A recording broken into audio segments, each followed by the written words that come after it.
LG recently launched the Q7 in the Indian market. It's the brand's latest mid-range offering, which succeeds their Q6 launched last year.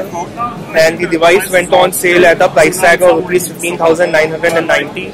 We managed to get our hands on the smartphone at the ongoing IFA. So let's give you a quick look at what the smartphone offers. The LG Q7, just like the Q6, is a bezel-less smartphone. You can see there are minimal bezels on the left and right side of the smartphone, and you get only bezels at the top for holding the selfie shooter, earpiece and other sensors, and at the bottom.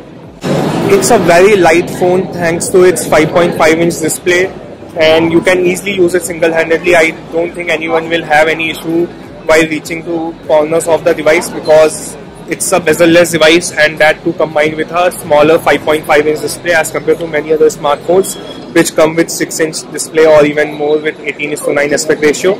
At the back you will find a glossy finish just like many other smartphones these days. It is very attractive, but then on the flip side it also attracts fingerprints like anything.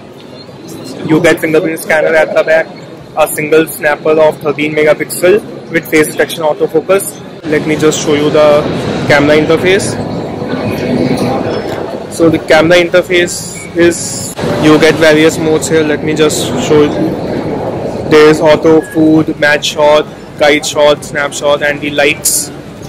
And then you also get an option of quickly accessing other apps. Display features a full HD plus resolution and it's quite sharp. I don't think there is any issue with the brightness levels either. Right now it's 70% levels, but it seems to be quite good.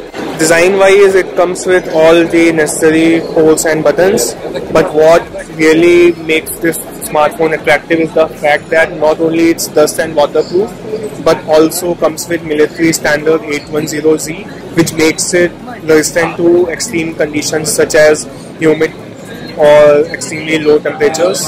So that's very good thing about this device. There aren't many smartphones in this segment which comes with this feature.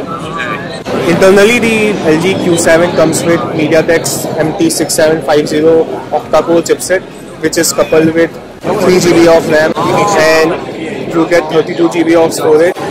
It's a custom skin like other LG smartphones and it's based on Android 8.1.0 Oreo. As of now, the brand hasn't made any announcement about the Android version update, so we have to stay tuned for that. So there you go, Android 8.1.0. Otherwise, the smartphone seems to be an interesting offering. However, it goes against some really powerful options such as the Nokia 6.1 Plus, Xiaomi Redmi Note 5 Pro, or if you expand your budget a little, Xiaomi Mi A2. So we have to see how the LG Q7 fares. That's it for this video. This is Nitan signing off. Thanks for watching.